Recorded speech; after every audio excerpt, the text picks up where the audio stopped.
Hi, my name is Jerry Freeman. I'm the founder and president of Specifix, and we are a mobile augmented reality app. So we've developed an augmented reality app that helps customers see a product before they install it using their iPhone or iPad, which helps a manufacturer or a retail store have a happier customer.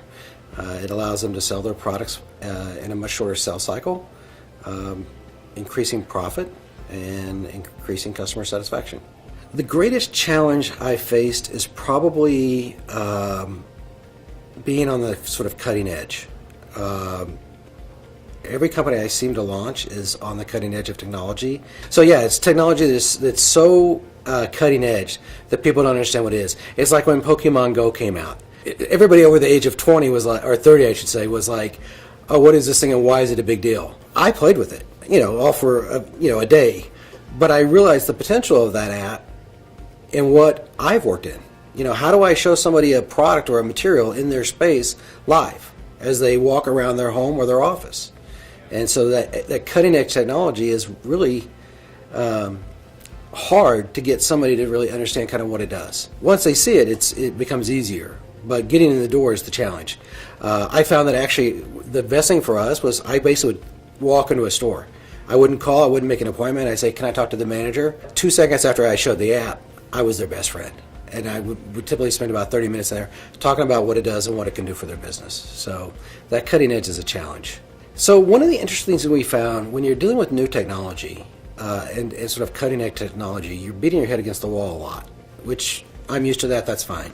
But it was interesting to me to find that the bigger companies were the more innovative companies. We actually thought originally that was the opposite.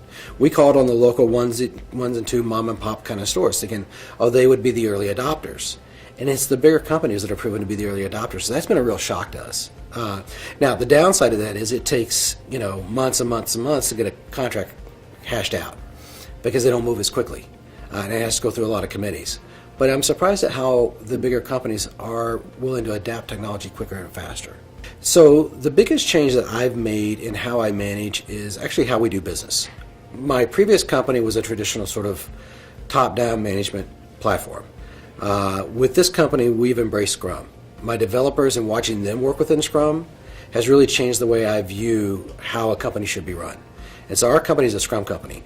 So when I go out on a sales call, because I'm the sales guy, and I run into a challenge or run into a problem, we hash it out.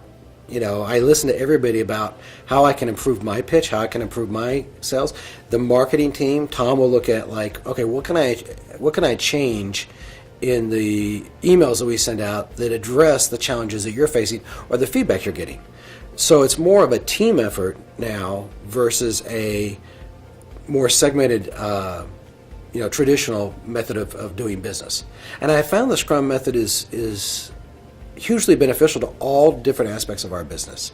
A Scrum company or a Scrum system is basically an agile framework to let developers, in our case, the entire team, work together in iterative or 2-week sprints to create a product. So you work in smallish teams, no bigger than 9, and that allows everybody in the team to be part of the process. Once you get beyond 9, it gets too hard to manage. Too many people, you end up having to come with layers of management, and we don't want layers of management. We want a small enough team that they can go out and they can launch the product when they feel like it's ready to launch. During the Scrum process, as the team is moving forward, every day you have a short stand-up meeting. Everybody stands up. It's less than 15 minutes. It's simply to ask 3 questions. What did you do yesterday? What are you going to do today? And what is getting in your way of moving faster? And that last question is the key. So if there are things that are slowing the company down, the Scrum managers or the Scrum leader is going to get those things out of the way. If it's something like our internet speed is just too slow, they may then come to me or go to our CTO or somebody else and say, we need faster internet speed. It could be as simple as that. If I can figure out how to continually make the team faster and move more quickly, we can become much more efficient.